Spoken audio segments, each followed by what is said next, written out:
grožio specialistė ir aš tokį šūkį, kad mūsų tie plaukai žibėtų.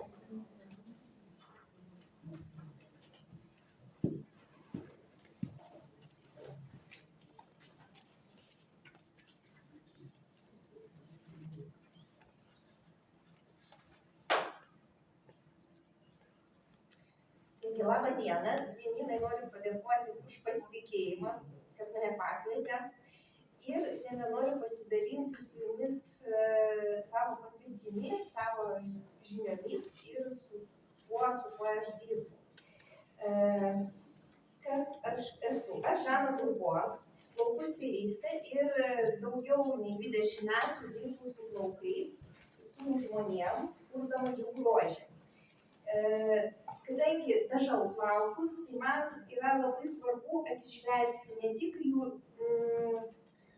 galutinį rezultatą, bet labai svarbu plaukų kokybė, nes dažymas labiausiai žaloja plaukus ir svarbu, kad ir galvos oda būtų sveika, nes tik tuomet mes turėsim gražius plaukus.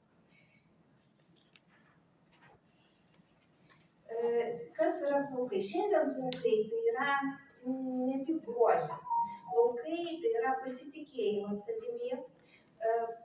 Kai mes gražiai atrodom, geriau viskas sekasi, nes su pakelta galva einam į priekį. Ir dar noriu pasakyti, kad mūsų organizmas yra labai protingas ir jis eikvoja savo resursus. Ir pirmiausia, jeigu yra kažkoks disbalansas organizme, tai pirmiausia mes pamatom, kad kažkas atsitinka su plaukais. Jie arba pradeda slinkti, arba pradeda lūžinėti, keičiasi netgi jų atspalvis, pilkėja plaukai, jie pasidaro neblizgūs. Čia tuomet, jeigu jie nedažyti. Ir dėl to labai svarbu prižiūrėti plaukus, prižiūrėti galvos odą. Tam, kad giliau susipažinti su ir atrasti tą problemą, mums reikalinga mano pagalba ateina trichologija, trichologijos žinios. Aš čia junginėjau, o ten nejunginėjau.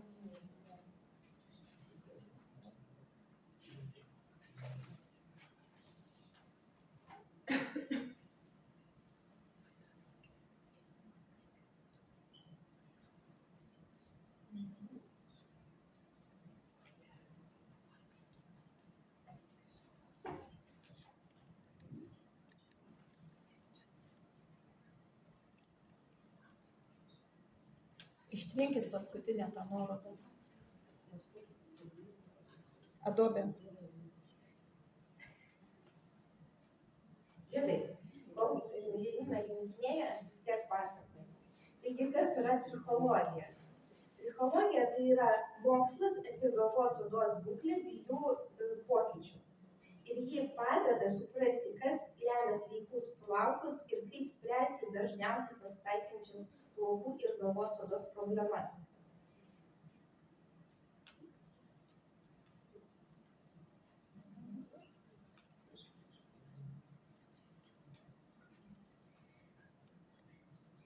Kodėl trichologijos žinios svarbios man kaip kirpėjai ir jum kaip savo srities specialistams? Nes žinant problemą, mes galim tikslingai parinkti kosmetiką pagal individualius klientų poreikius ir profesionaliai konsultuoti dėl plaukų problemų, didinti klientų pasitikėjimą, teikiant kokybiškas rekomendacijas.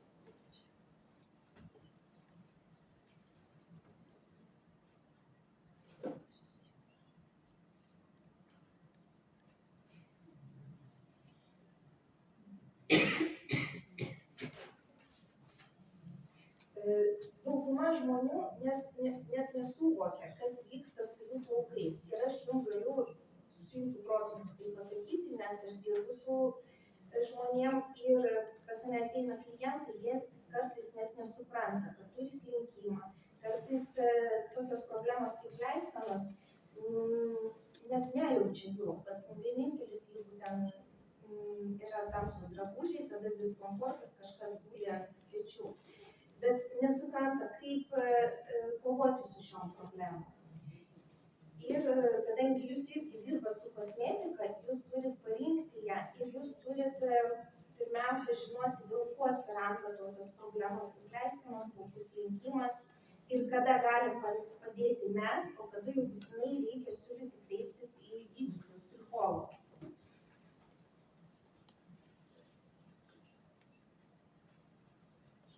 Taigi, kokias problemas gali padėti mums spręsti trichologija? Tai plaukų slinkimas, padidėjęs rebalavimas galvos odos, pleiskanos ir seborėjinis dermatitas, kai oda sudirginta, niežti ir klientas jaučia diskomfortą po galvos plovimo. Bei plaukų augimo sutrikimai. Trichologijos žinios padeda duoti kosmetiką atsakingai ir suteikti klientams veiksmingus sprendimus ir jų plaukų ir galvos odos priežiūrai. Taip atrodo oda. Oda turi 3 sluoksnius. Viršutinis sluoksnis tai yra odos ląstelių sluoksnis. Čia mes matom būtent čia mes matom plaukų stiebą ir kai arba sveika oda, ar kai yra odoje problemos. Suragėjęs sluoksnis irgi yra viršutinis. Vidutinis sluoksnis vadinasi derma. Jame gimsta mūsų plaukai. Ten mes matom plaukų šaknelį, kuris, kaip jūs matot, yra gyvas, nes jis susijungia su kraujagysle. Ir odinis čia riebalinis sluoksnis. Taigi plačiau pakalbėsim apie plaukų šaknelį. Prie plaukų šaknelio tvirtinasi pats mažiausias raumuo. Čia pats mažiausias raumuo, kuris yra labai jautrus. Ir šitas mažas raumenėlis laiko mūsų plauką. O kartais iš vieno folikulo, šitas maišelis, iš kur auga plaukas, vadinasi folikulu. Kartais iš to vieno folikulo auga net 3 plaukai. Ir tam, kad plaukai gerai laikytųsi savo maišelį, tas raumuo turi būti labai stiprus.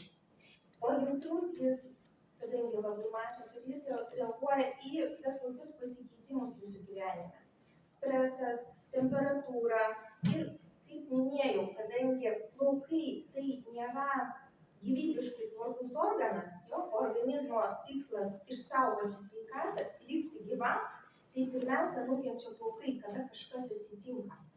Tai tas raumuo spazmuojasi ir organizmas duoda signalą, mums reikia saugotis ir pradeda mesti plaukus, kaip tokius nereikalingus. Stresas, mityba, sveikatos sutrikimai, pirmiausia, ir jūs turbūt iš savo patirties, iš savo gyvenimo galite irgi, kaip panalizuoti ir man pritarti, kad iš tikrųjų tai buvo. Ar esate susidūrę su problemom? Tai va. Ir dar viena labai svarbi dalis yra riebalinė liauka. Riebalinė liauka tai yra ir draugas, ir priešas. Kada jos veikla yra normai, tai yra kaip apsauginis serumas, išskiria riebaliukus, kurie apsaugo viršutinį odos sluoksnį ir apsaugo mūsų plauką nuo išorinių faktorių. Kada nenormoje, riebalinės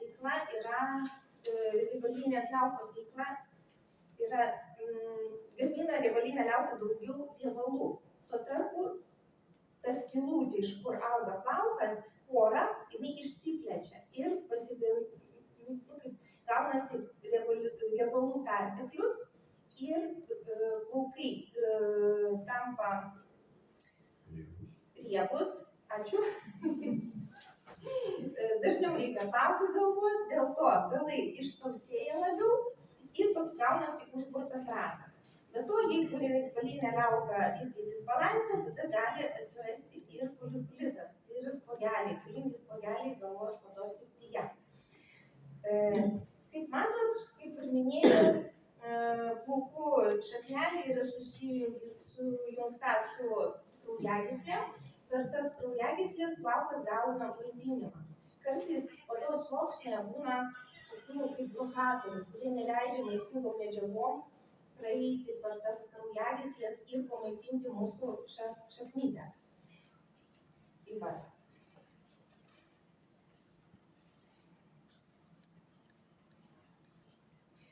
Keletą faktų apie plaukų augimą. Ar tikit, kad pas žmonės būna sezoninis plaukų slinkimas? Kad, pavyzdžiui, pavasarį plaukai slenka daugiau? Ne. Tai va, iš tikrųjų tai yra mitas. Pas žmonės nėra kaip pas gyvūnus, žmonėm neslenka plaukai sezoniškai. Bet jūs iš savo patirties ir iš žmonių galite girdėti, kad dabar pavasaris ir plaukai pradėjo slinkti daugiau. Tai reiškia, jūsų organizmas turi kažkokį disbalansą, gal vitaminų trūkumą, kuris būdingas pavasarį, nors dabar bendraujam su ir savo kompanija, taip neturėtų įvykti. Ir taigi plaukai difuziškai slenka, nuolat slenka. Čia yra iš tikrųjų kaip ir norma, kad plaukai keičiasi. Kiek jūs galvojat, į dieną gali išslinkti plaukų? Teisingai. Jo, apie 100 plaukų į dieną išslenka ir tai yra norma. Kai kurie žmonės labai jautriai tai reaguoja, jeigu patiria slinkimą, tai jūs savo klientam irgi galite parekomenduoti tiesiog fiziškai paskaičiuoti, kiek tų plaukų išslinko.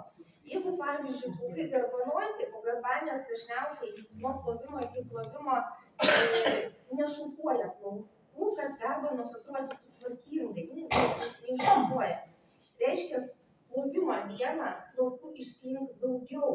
Ir pasakojant apie tai, irgi jūs galite žmonės nuraminti, kad tai kartais ne problema, o jautrūs žmonės labai save kaip įveda į tą stresą, kai pergyvena dėl plaukų, ypač moteris. Daug kas nulemta genetiškai.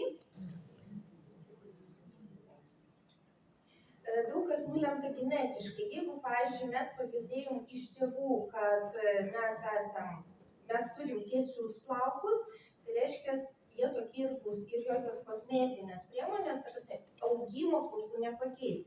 Tame tarpe, jeigu plaukai ploni, jie ir bus ploni, bet jie gali būti sveiki ar ne. Tai va tai, kas įvyko su organizmu, jeigu įvyko kažkokie pokyčiai, tai taisyklingai plauti, taisyklingai naudoti kosmetiką, mes galim grąžinti į tą pradinę būseną plaukus, bet mes niekada negalėsim pakeisti pačios struktūros plaukų. Apie augimo fazę dar norėčiau paminėti. Čia yra toks gražus paveiksliukas. Ar girdėjot ką nors apie plaukų augimo fazę? Negirdėjot. Plaukai turi tam tikrus augimo ciklus. Anageno fazė, tai kai plaukai aktyviai dauginasi ląstelės plaukų šaknyje, ramybės fazė ir slinkimo fazė. Ir tai procesas yra nuolatinis. Vienas plaukas išslenka, jo vietoje atsiranda kitas. Ir normaliai vyksta sklandžiai, pastoviai. Skirtumas tarp mūsų yra toks, kad vienų žmonių plaukai anageno fazė turi ilgą ir plaukai auga 7 metus. Kitų žmonių tik 2 metus. Ir tie žmonės, kurių anageno fazė trumpesnė, sunku atauginti plaukus iki užpakalio. Tai reikia suprasti. Ir ta augimo fazė, jinai irgi paveldimąja. Mes tai paveldim iš savo senelių, prosenelių ir taip toliau. Šiuolaikinės kosmetikos dėka mes galim anageno fazę prailginti.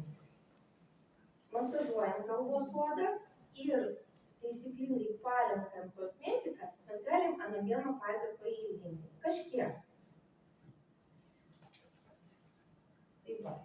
Dėl ko plaukai slenka? Genetinis polinkis, tai yra, apie tai dar pašnekėsiu plačiau. Hormoniniai pokyčiai, tai kada, pavyzdžiui, moteris pastoja, nėštumo, žimdymo metu, plaukai, iš tikrųjų nėštumo metu plaukai dažniausiai kaip tik atvirkščiai pereina į tą ilgesnę anageno fazę ir kaip tik mažiau slenka. O jau po nėštumo gali padidėti slinkimas. Tam tikros lygos gali sukelti slinkimą, išaugti slinkimą. Stresas čia mūsų priešas, nes be streso gyventi neįmanoma. Bet jeigu taisyklingai, vėlgi pakartosiu, prižiūrėti plauką, o prižiūrėti plauką tai reiškia stiprinti mūsų tą mažiausią raumenį, tuo atveju raumuo stiprus ir atsparesnis stresui bus. Mes turėsim plaukus, kurie ilgiau neišslinks. Taip, netinkama mityba, vaistai tam tikrai iššaukia slinkimą, vitaminų trūkumas ir amžiaus pokyčiai. Kaip ten bebūtų, bet mes visi senstam po biškį. Taigi savo klientam po 40 metų rekomenduoju nors kartą metuose naudoti plaukų augimą skatinančias priemones. Tokį kursą praeiti. Toliau, androgeninis plikimas, genetinis slinkimas, tai yra androgeninė alopecija, tai dažniausia plikimo forma, kuria sukelia genetika ir hormonų poveikis. Ji būdinga, kad anksčiau buvo galvojama, kad tai būdinga tik vyram, o iš tikrųjų toks slinkimo tipas būdingas ir vyram, ir moterim. Ir kodėl plaukai slenka, nes plaukų folikulas, plaukai yra jautrus dihidrotestosteronui. Ta liga yra lėtinė ir jinai paveldima irgi iš prosenelių, senelių, tėvų ir taip toliau.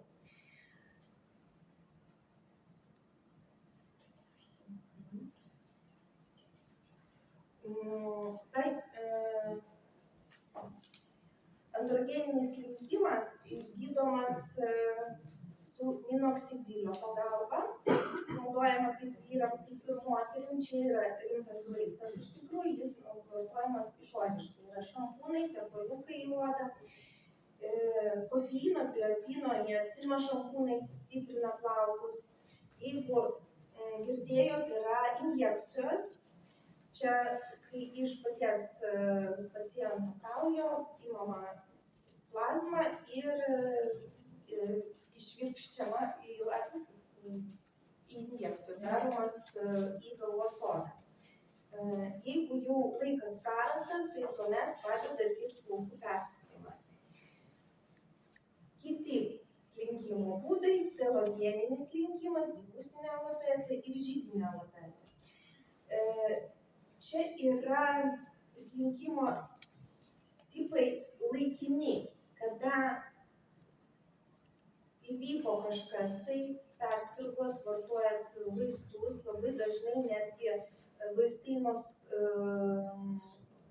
kraujotakos spaudimo irgi gali išaugti, paskui skydliaukės problemos, čia labiau su hormonais susiję, irgi išaugia slinkimą. Ir vaistai, paskui šitie vaistai,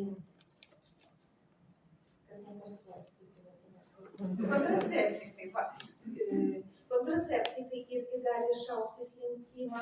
Ir apie tai jūs turite kalbėti su savo komanda, su savo žmonėm, užduoti klausimus, kas pasikeitė jų gyvenime dabar. Gal buvo egzaminai, čia yra stresas, gal buvo darbo pokytis, vėlgi stresas, gal pasikeitė mityba. Irgi bendraujant su savo mergaitėm, klausiu, pradėjau slinkti plaukai, kas atsitiko, laikosi dietos, plaukai kūdinasi, geležies stoka, feritino stoka. Aišku, jūs išoriškai negalėsit nustatyti, koks būtent tai yra slinkimas. Ir kai yra sunkus labai atvejai, aišku, mes galim konsultuoti, mes galim atlikti diagnostiką, bet kai sunkus atvejis, siųskit pas trichologus, tai yra plaukų galvos odos gydytojai. Nes kartais labai svarbu laiku tą problemą atrasti. Tai vat, kuom skiriasi androgeninis slinkimas nuo visų kitų, androgeninis tai yra lėtinis ir jis gydymo reikalauja pastovaus. Ta prasme, jeigu jūs nustosit naudoti tam tikras priemonės, plaukų slinkimas atsikartos. Ir labai svarbu laiku pradėti gydymą, nes tikslas išsaugoti plaukus, išsaugoti folikulus, kol jie dar yra gyvi. Kuo vėliau pradėsit gydymą, tuo daugiau plaukų yra prarandama. Ar nesudėtingai viskas aišku, klausimų turit, pažįstamą informaciją? Taip.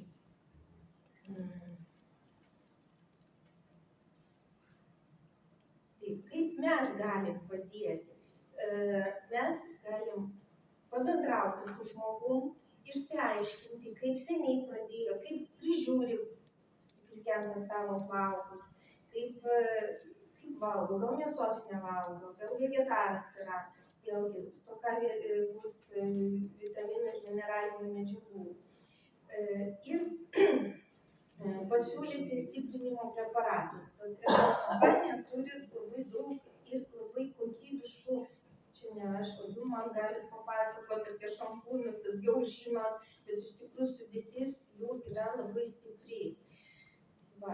Ir palaikykit žmogų, pas mane parašyta psichologinė parama. Mes nesame psichologai, mes nesame gydytojai, bet išaiškinant, dėl ko tai gali būti, žmogui tampa lengviau. Bet tas bendravimas, palaikymas irgi turi labai didelę svarbą, įtaką. Taip, o dabar Janina man truputį padės apie šampūnus, bet šiek tiek iš kelių minučių. Taip, dar apie slinkimą. Jo, pas jūs kreipiasi žmogus ir sako, aš turiu problemą. Kaip ir minėjau, rekomenduokit analizuoti, kiek tų plaukų slenka. Ar padaugėjo, ar tai buvo visada. Paprašykit kliento, sėdi žmogus, padarykit skyrimą per vidurį ir nušukuokit iš šonų. Skyrimas neturi būti labai platus, bet jūs galite padaryti skyrimą smilkinių zonoje, pažiūrėti, koks yra, ir padaryti skyrimą per centrą. Androgeninis slinkimas, apie kurį šnekėjau, jeigu paimti, tarkim, jaunystės, vaikystės nuotraukas, žemesnė kakta plaukų augimas prasideda žemiau. Jeigu yra problema, kakta aukštėja ir retėja viršugalvio plaukai. Kodėl būtent viršugalvė? Nes smilkinių ir pakaušio zona pas mus šituose vietose plaukai oda juda ir natūraliai toks įvyksta natūralus masažas. Daugiau šansų, kad plaukas gauna su krauju maitinimą. Viršugalvio plaukai, viršugalvio zona yra nejudri. Ir mes nuolat savarankiškai turim daryti šitos vietos masažą. Apie masažą aš dar kalbėsiu. Tai va. Ir svarbiausi ingredientai, jūs jau supratau, perskaityti, biotinas stiprina, ir dar nepasakiau, atsiprašau, pamiršau, kaip dar galima padaryti testas. Galit, jeigu draugas šiame sėdi, kuriam norėjo padaryti nemalonų dalyką, tai galit pabandyti. Ar savo? Paimkit 1 kvadratinį centimetrą plaukų. Jau va toks slinkimo testas. Ir stipriai patraukit. Bet galit pačius savo pasidaryti. Tai dabar pabandykit. Iš viršugalvio zonos stipriai patraukit. Jeigu šiandien plovat galvą, tai tikriausiai jūs nieko neištrauksit. Bet jeigu ištraukiama plaukų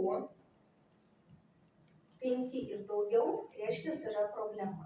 Jeigu ištraukia 1-2 plaukus, tai yra norma. Ar turit kas nors? O jeigu ne vieno neištraukia? O jeigu ne vieno? Jeigu ne vieno, čia super.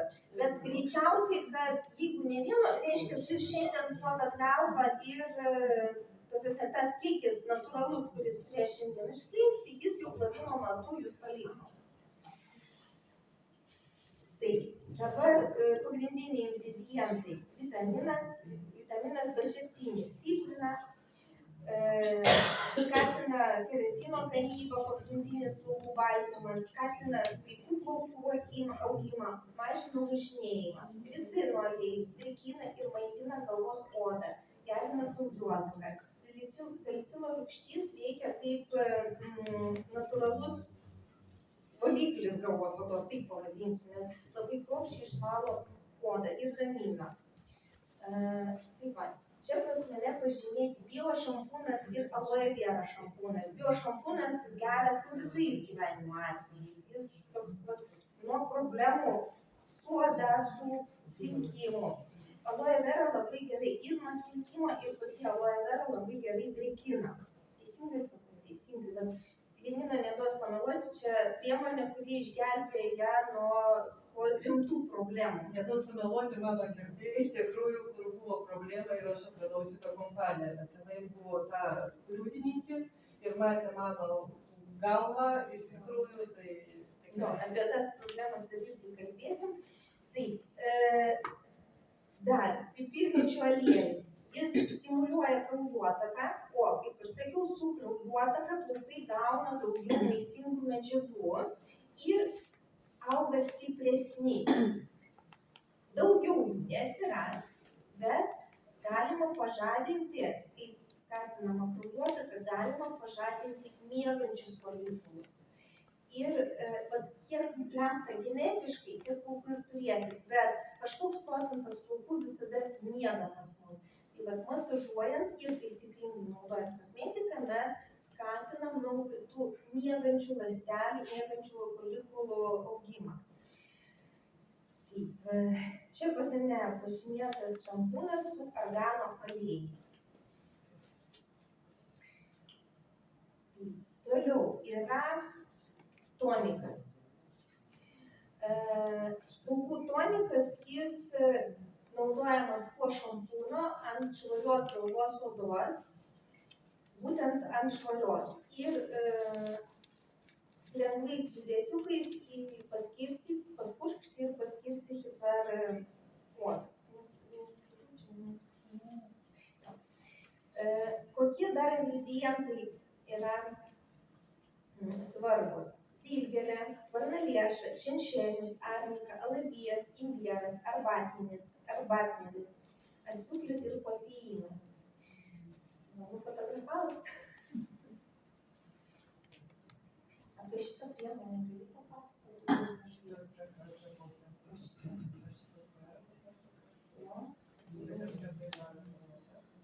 Apie sirumą turbūt, ne? Blausaus sirumas. Tai va, papasakok apie plaukų serumą. Plaukų serumas, aišku, jis masažuojamas yra į galvos odą, kuri turi mentolo. Ir tiesiog po valandos galima nakčiai palikti, jinai nuplaunama, jinai stimuliuoja odą, padeda, stiprina plaukų folikules ir iš tiesų labai puikia priemonė, tai čia neturi, aišku, šitas nuotrauka internetą. Čia ne šitas, tai aliejus mes sakom, bet čia nežinau. Aš sakau apie serumą su jodo vulkita, iš tiesų neturiu čia irgi, bet manau, kad kas naudojate, tai žinote. Čia yra plaukų aliejus, labai geras plaukų aliejus. Čia plaukų aliejus šiek tiek. Čia plaukų aliejus. Plaukų aliejų iš šarsa galima naudoti kaip ilgiui, taip ir odai. Tik aliejus rekomenduojama apskritai paskui išplauti, bet nakčiai irgi galima naudoti. Šitas nežinomas. Apie odą, Saulė neišgarina, reikia išplauti pradėti. Jis nenuplaunamas, tam reikės plaukų už. Šitas nenuplaunamas, taip. Čia yra Plaukų balzamas. poligrafas. Praturtintas argano, kamėdijos ir ryžių sirenų aliejais bei provitaminu B5. Padeda suteikti plaukams švytėjimo, gyvybingumo ir palengvina jų šukavimą. Reguliariai naudojant plaukai tampa elastingi ir purūs. Šiai vietoj noriu biškį plačiau papasakoti, kaip taisyklingai naudoti plaukų balzamą. Dažniausiai kaip žmonės nueina, išplauna greituoju būdu plaukus, nuskalauja biškį rankom, taip pat nuspaudžia vandenį, paskirsto priemonę, palaiko kokią minutę daug dievę ir nuskalauja. Kas atsitinka atveju? Priemonė ant jūsų plaukų ir dar kuo storesni plaukai, tuo daugiau vandens. Tuo atveju jūs priemonę praskiedžiat su vandeniu. Kol jūs stovite duše, nubėga kartu su vandeniu auksinė medžiaga. Ir nauda tik kriauklei. Ant plaukų beveik nieko nelieka. Kaip taisyklingai reikėtų naudoti? Išplaunant su šampūnu, po to visada po ranka turėkit rankšluostį, vonioj, kad būtų šalia. Su rankšluosčiu nuspauskit tą perteklių vandens, kuo storesni plaukai, tuo daugiau reikia pasistengti. Ir tada atsižvelgiant į tai, kokio ilgio pas jūs plaukai, trumpiem plaukam užtenka riešuto kiekio balzamo, ilgesniem plaukam kažkur valgomasis šaukštas. Paskirstot per visą plaukų ilgį. Balzamo iš šaknies įtrinti nereikia, užtenka tik ilgį. Ir būtinai prašukuokit ir išlaikykit mažiausiai 5 minutės. Jeigu yra išeiginė, jeigu turit daugiau laiko, išlaikykit ir kokius 20 minučių. Tada jūs pastebėsite, kai pradėsit balzamą naudoti kitaip, jūs pastebėsit geresnius rezultatus. Ir lengviau užsišukuos ir nauda bus didesnė. Ar taip naudojat? Ne. Taip pat, ypač jeigu plaukai dažyti, to žingsnio praleisti negali.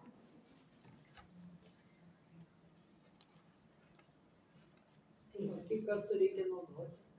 Balzamą naudojat po kiekvieno plovimo. Ir dar pakalbėsiu apie plaukų džiovinimą. Naudojat džiovintuvą ar natūraliai džiovinat plaukus? Naudojat. Taip pat. Šiaip iš tikrųjų nuomonės yra skirtingos, kai kas laikosi labai sveikos gyvensenos, sako, kad džiovintuvas yra mūsų priešas. Kiti sako, kad be džiovintuvo tiesiog neįmanoma. Tai iš tikrųjų, galiu pasakyti, reikia laikytis auksinio vidurkio. Kas yra blogai mūsų plaukam? Aukšta temperatūra vandens yra blogai, nes išsausėja galvos oda, tada odos riebalinė liauka pradeda veikti neteisingai. Jinai įjungia apsisaugoti bando ir pradeda dar daugiau gaminti riebalų. Tuo atveju plaukai stipriau vėlgi riebaluojasi, mes dažniau plaunam galvą. Dabar džiovinimas irgi vidutinė temperatūra. Jeigu tarp jūsų yra tokių arba tarp jūsų klientų, kurios nemėgsta džiovinti ir nepalaiko džiovinimo, rekomenduokit pradžiovinti galvos odą. Tegul plaukai džiūna natūraliai, viskas ok, jeigu taip tinka, gali būti. Bet jeigu, ypač jeigu yra problemos su galvos oda, turit pleiskanų arba yra žaizdelių, būtinai reikia odą džiovinti. Negalima jos palikti šlapiai. Labai blogai, kai su šlapiais plaukais einam miegoti. Traumuojasi plaukai, nes yra trinimas. Šlapias plaukas yra labai jis labai jautrus ir jį pažeisti yra lengviausia. Labai blogai miegoti su šlapiais plaukais dėl plaukų kokybės ir tuo tarpu ir dėl galvos odos sveikatos.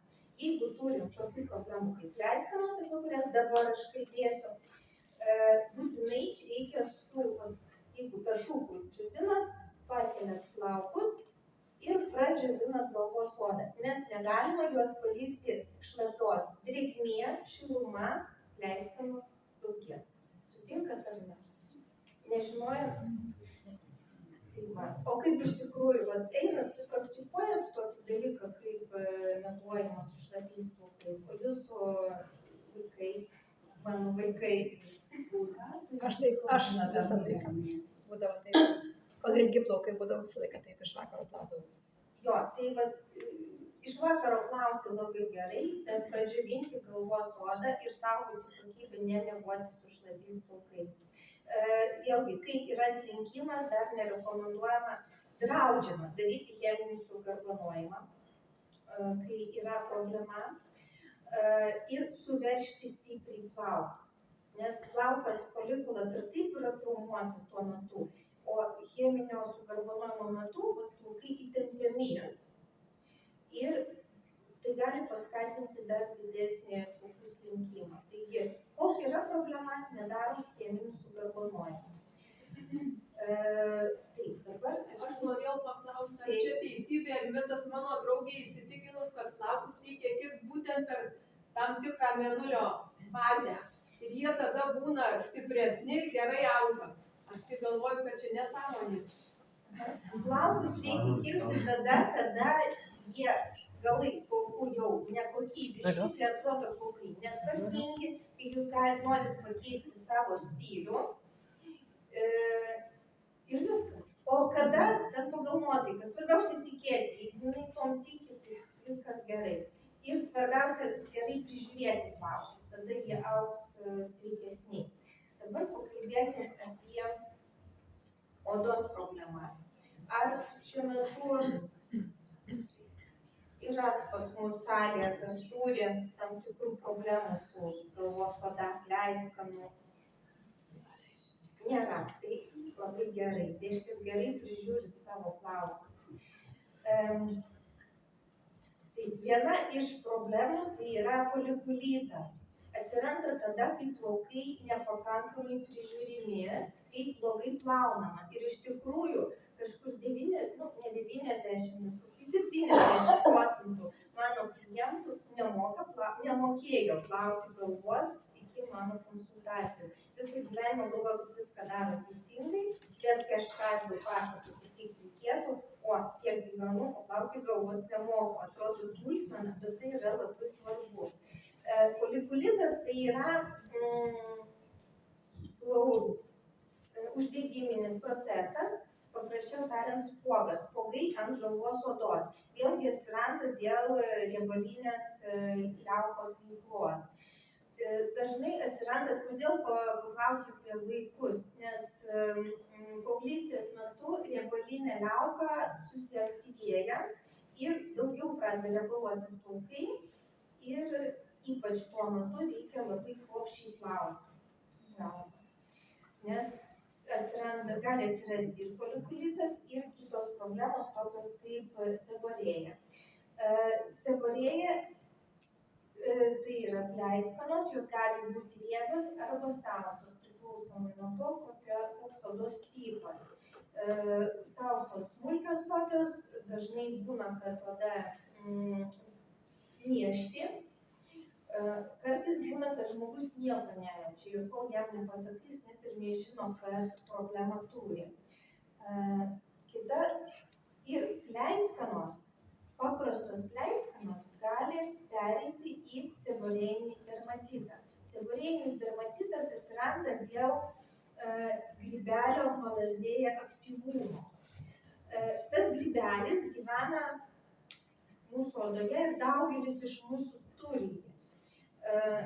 Bet kai išsibalansuoja pH galvos, odos, jis per daug aktyviai pradeda daugintis, dėl ko atsiranda odos ląstelė auga greičiau, nei paprastai turėtų augti. Odos ląstelė šiaip auga 1 mėnesį, natūraliai pavirsta suragėjusių sluoksnių ir palieka. mes net nepastebim, kai iš tikrųjų gyva ląstelė normaliai būsenoje palieka mūsų odą. Kai yra problema, ląstelė susikryžiuoja į stambesnės ląsteles ir tada, jeigu riebesnė oda, pasidaro geltonos, oda parausta ir mes turim problemą. Ši liga nėra užkrečiama, nes grybelis malazai gyvena daug, beveik visi mes turim, bet gydyti reikia, nes jeigu padaryti kaip yra, gali iššaukti ir plaukų slinkimą.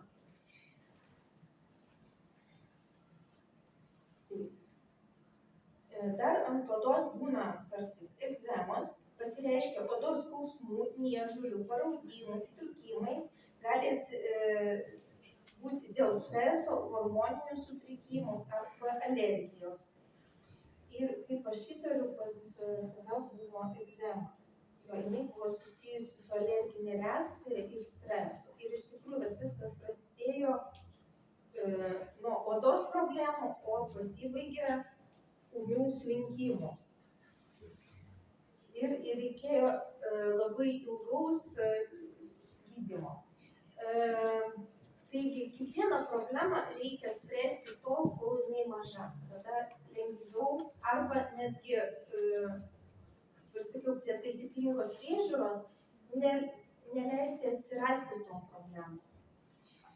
Ir psoriazė, irgi daug kas apie tai tikrai girdėjot, čia autoimuninis susirgimas, nėra užkrečiamas, bet pacientas jaučia tokį diskomfortą ir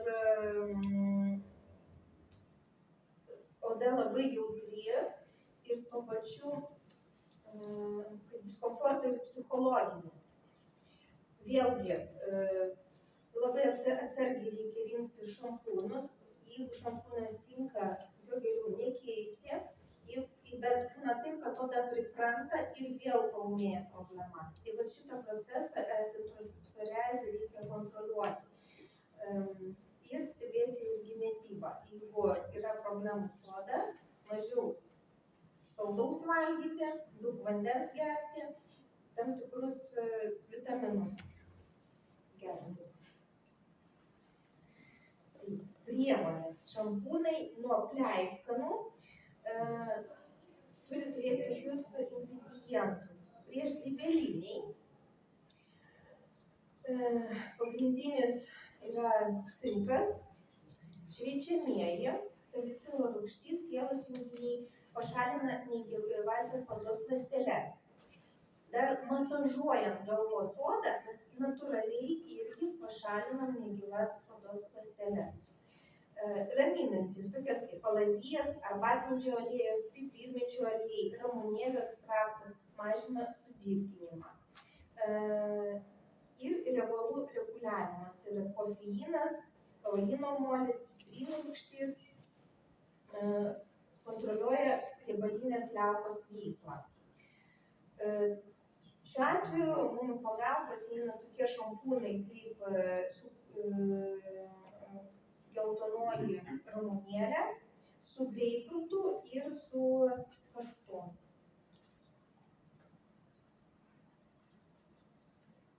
Taip, šampūnas su arklio kaštonu ir alyvuogių aliejumi stiprina galvos odos kraujagyslės, vėlgi galima naudoti kaip ir nuo slinkimo irgi, gerina plaukų folikulų aprūpinimą maistinėmis medžiagomis.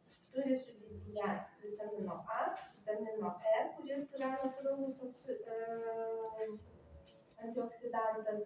Vitaminas K padeda kovoti su pleiskanomis ir plaukų slinkimu. Vitaminas B vėlgi gerina kraujotaką, skatina folikulų mitybą ir plaukų augimą.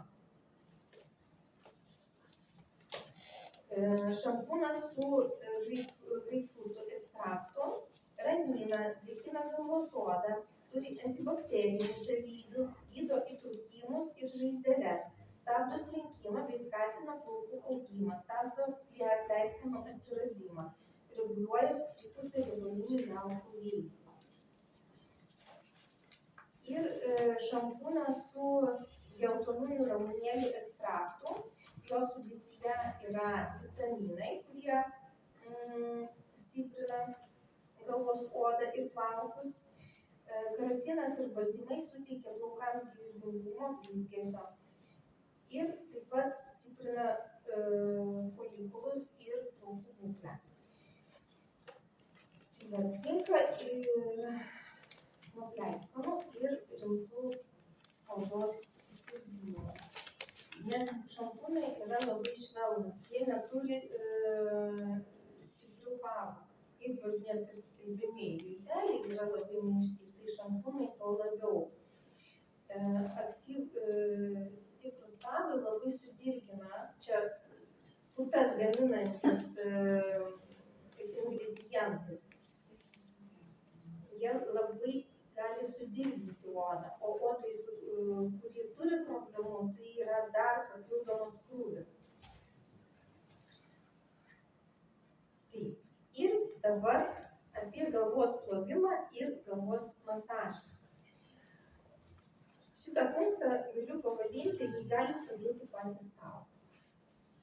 Ir tai yra labai svarbus žingsnis, bet šiame etape labai svarbu laikytis nuoseklumo ir negalvoti, kitą kartą.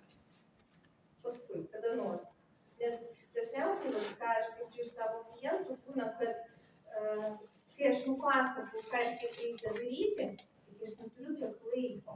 Bet iš tikrųjų laiko savo, jūs turit, čia svarbiausia, kur jūs savo galite padovanoti, laiko savo, nes mes visada kažkur bėgam, judam, rūpinamės kitais, bet galite pasirūpinti, svarbiausia pradėti kaip virtuvę, pasirūpinti pirmą savim, o paskui mes galėsim padėti kitiem. Tai va, kaip taisyklingai plauti galvą? Pirma, nuo ko pradedam? Kaip jūs galvojate? Pirmiausia, mes plaukus iššukuojam. Ypač jeigu naudojat formavimo priemonės, jeigu plaukai ilgi, tai prieš plaukų plovimą reikia plaukus sušukuoti, kad jie mažiau susiveltų plovimo eigoje. Toliau, labai gerai sudrėkinti. Didelį kiekį vandens, kuo storesni plaukai, tuo daugiau reikia juos sudrėkinti. Gaila nėra trauktis, parodyčiau praktiškai. Atrodo paprasta, jo viską darom kaip ir visada. Kitas etapas, kai plaukai šlapi, paimam nedidelį kiekį šampūno ir paskirstom tarp delnų. Tada masažuojančiais, tokiais tiesiog glostomaisiais judesiais paskirstom šampūną per visą galvos plotą. Šiuo etapu dažniausiai trūksta vandens, nes plaukai sugeria kaip kempinė šitą vandenį ir šampūną. Dar palam vandens. Ir tokiais judesiukais, pirštų pagalvėlėmis, ne nagais, jokių būdų ne nagais, pirštų pagalvėlėmis ir gan stipriai paspaudžiam galvos odos, lyg tai mes norėtume užčiuopti savo kaulą. Ir sukamaisiais judesiais praeinam visą galvos plotą. Ir dabar aš jums siūlau sugadinti savo šukuosenas ir tai pabandyti atlikti. Jo, paimkite savo pirštukus, kiškite galvos odą ir oda po jūsų pirštukais turi judėti. Jūs turit judinam. Ir jaučiat, kad aktyviau, jaučiat, kad labai mažai juda galva. Tikrai mažai. Reiškia, trūksta elastingumo. Kuo daugiau įsitempusi oda, tuo mažiau maistingų medžiagų sukraujuota, kad gauna plaukai. Šampūnas turi labai gerai putuoti. Jūs iš tokių stambių burbulų masažo pagalba turit pagaminti labai smulkias putas.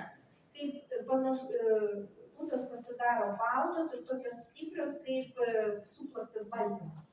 Įsivaizduojat tą baltymą, kaip mes ten pyragus kepam. Jo iš pradžių irgi jis toks keistesnis, o paskui toks kietas pasidaro. Ir taip pat pirštų pagalba jūs turit sujudinti, pagaminti daug putų. Dar svarbu trajektorija. Bet kai jūs plaunat galvą, mintimis numatykit, va čia pamasažavau, čia pamasažavau, jūs turite praeiti visą galvos plotą.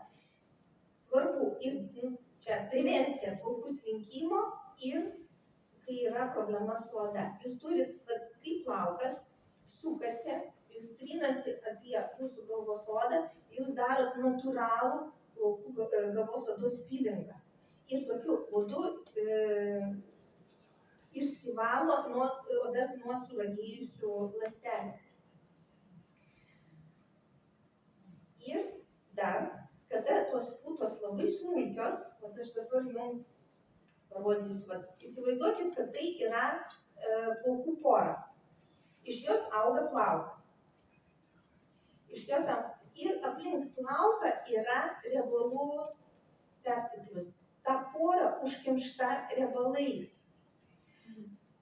Ir kada mes plaunam paviršutiniškai, dažniausiai kaip iš tikrųjų plauna žmonės. Taip ir viskas. Nuskalavau ir pavyzdžiau. Taigi mes plaunam labai kruopščiai. Tokiu būdu plaukas, kuris sėdi savo namukę, savo skylutį, jis sukasi aplink savo ašį. Ir tokiu būdu tas plaukas pašalina riebalų perteklius.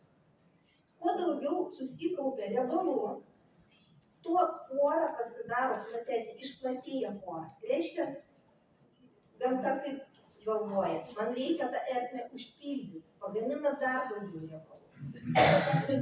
Po mėnesio pas mus galvos oda riebesnė, poros platesnės, riebalų daugiau ir užburtas ratas. Dažniau plaunam, daugiau išsausėja galai. Taigi mūsų tikslas, kad plaukas išvalytų tą ertmę aplink savo ašį, kad masažiniais judesiais jūs tą galite pasiekti. Ir su laiku, o poros siaurėja, susimažina. Ir tokiu būdu mes plaunam, masažui skiriam kažkur tik 5 minutės, tokiu būdu mes plaunam galvą 2 kartus. Masažuoti užtenka 1 kartą, bet atsakingai. Ir sekantis žingsnis po antro plovimo, dažniausiai geriausia masažuoti po antro plovimo, nes tada pasigamina daug putų. Ir leiskit tom putom kokias 2 minutės pabūti, palaikykit. Iš putų susidaro tokia figūrytė, palaikykit. Ypač kai turit leiskanų. Šampūnui reikia duoti laiko padaryti savo darbą. Jeigu jūs greitai išplovėt, šampūnas nespėjo įsiskverbti į tas angelės folikulus, nespėjo ištirpinti riebalų, nes pagrindinė funkcija šampūno kokia - gerai išvalyti ir paruošti galvos odą sekančiom procedūrom. Tokiom, kurios serumai nuo pleiskamo, serumai nuo slinkimo ir nuo pleiskamo irgi. Jeigu pas jūs užkimšta pora, toliau visa tai, ką jūs naudosit, toliau bus beprasmiška, nes tiesiog priemonė nepasieks savo tikslo. Ar dabar klausit kitaip, Romas? Jūs tenksit? Tikiuosi nepamirškite šitų patarimų. Ir toliau, kai jūs palaikėt putas ant galvos odos, labai kruopščiai reikia šampūną išskalauti. Labai gerai. Jeigu jums atrodo, kad jūs jau išskalavot šampūną, dar biškį padarykit tokį masažinį judesiuką ir jeigu formuojasi putos, reiškia šampūno dar yra. Vėlgi skalaujam ir tada naudojam kaukę. Kaukę arba balzamą. Atsimenat, kaip naudoti kaukę? Ką reikia padaryti prieš tai? Nusausinti su rankšluosčiu. Tai visada rankšluostis ir šepetys turi būti pas jūs dušo kabinai po ranka. Jeigu nepadėsit po ranka, jūs to niekada nepadarysit. Ir stebint mano klientų rezultatus, 100% galiu pasakyti, pradedant nuo taisyklingos priežiūros, plaukų kokybė gerėja. Plaukų, netgi, kaip ir sakiau, mažiau riebaluojasi, rečiau reikia plauti, masažo pagalba pažadinam miegančius folikulius ir plaukų kiekis padaugėja. Atsiranda blizgesys plaukų. Kodėl plaukai yra matiniai? dėl to, kad yra riebalų perteklius ir plaukas yra kaip apsinešęs riebalais. Plus prie to tada kimba dulkės ir ten purvas. Ir plaukas atrodo nekokybiškai. Atsiranda natūralus blizgesys. Dar kaip nepaminėjau, kaip patikrinti, ar turit pleiskanų. Už ausies reikia padaryti skyrimą. Čia ant savęs nepamatysi, čia ant kaimyno galima pamatyti.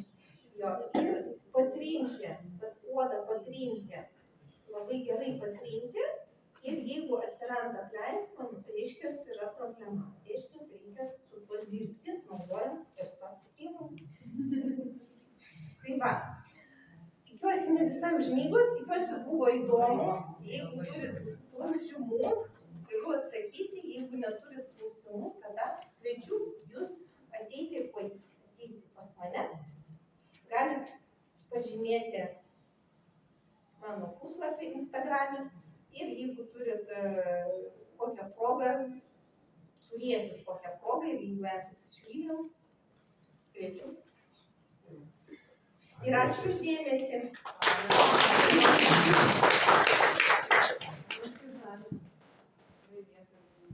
Pilaitė. Jeigu daugiau drąsiau klauskite. Dėkui mūsų viešniai. Ačiū. Labai informatyvią pranešimą informatyvų. Ir dabar kviečiame mūsų jau senai pažįstamą, žinomą alternatyvios medicinos atstovę Vitą Dabudienę.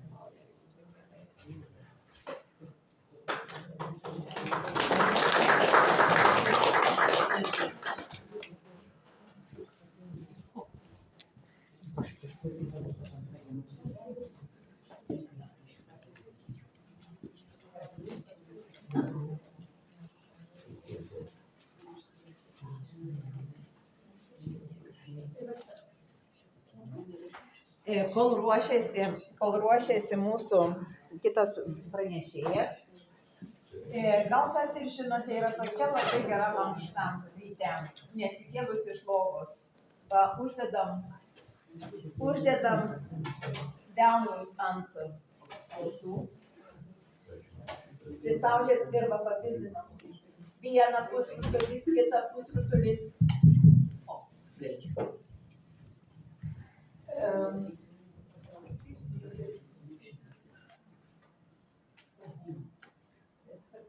Ir va tie visi čia tie taškai va su pirštais viską pajutom. Bet aš norėjau pratęsti mintį, ką mūsų plaukų priežiūros specialistė sakė. Tai va šitas pratimukas, va vienas savaime irgi mes suaktyvinam ne tik tai odą, bet ir suaktyvinam ir pusrutulių veiklą. Tai jeigu jinai, kaip sakė, iš savo pusės, jeigu mes aktyvinam, tai mes viską suaktyvinam, turi įtakos. Na, mūsų jau pasirašė.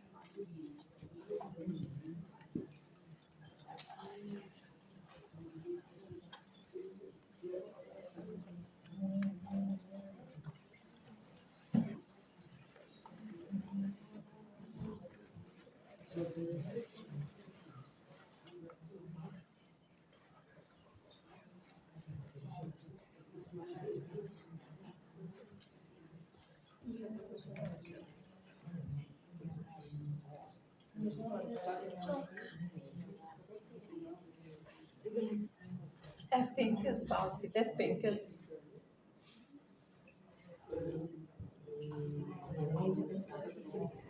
Per ekraną rodyti, kaip dėmesį. Čia toks veiksmas yra.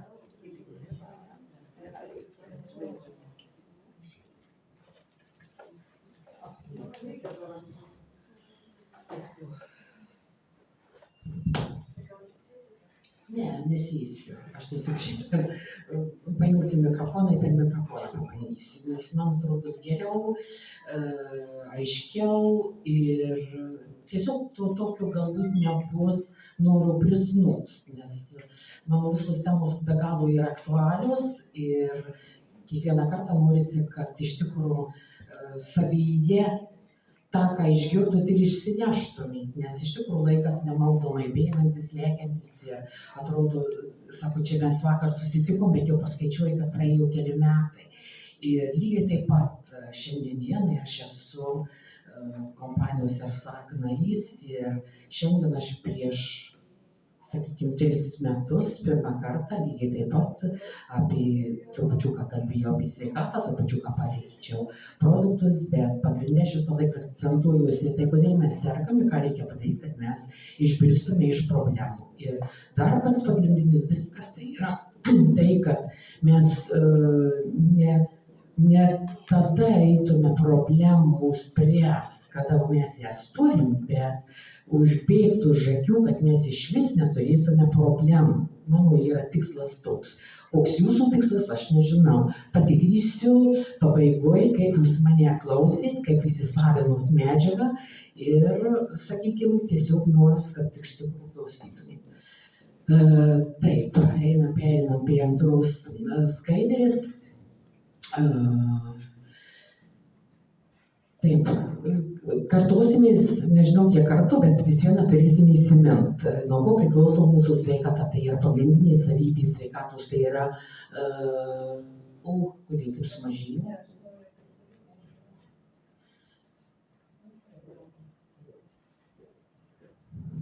Tai yra sveikatos pagrindinės savybės, vis dėlto priklauso nuo to, kad, sako, galbūt mes pasižiūrime į žmogų, mes turim viską. Galva, 2 akys, 2 ausys, 2 kojos, 2 rankos, po 5 pirštelius, bet mąstymas pas kiekvieną yra žmogus skirtingas. Tai yra vėl priklauso nuo mūsų, sakykime, sveikatos stovio, nes kitą kartą būna tai, kad tu pakartoji per kelis kartus ir atrodo žmogus į tave žiūri, atrodo tau supranta, bet jis vis viena išeina tos informacijos nesupratęs. Tai, kad sveikatas žmogaus priklauso ir, sakyčiau, netgi tai, kad nuo mąstymo, nuo mąstysenos. Aišku, be galo priklauso ir nuo to, kokioje aplinkoje mes pirmiausiai tai augom, kokie mūsų tėvų santykiai buvo, koks buvo bendravimas. Ir tas pats pagrindas tai yra nuo to netgi kokius įgūdžius, įpročius, ritualus, tradicijas, kokias mes atsinešėm iš tėvų, iš mažumės, nes, sakykime, daug yra atvejų, kad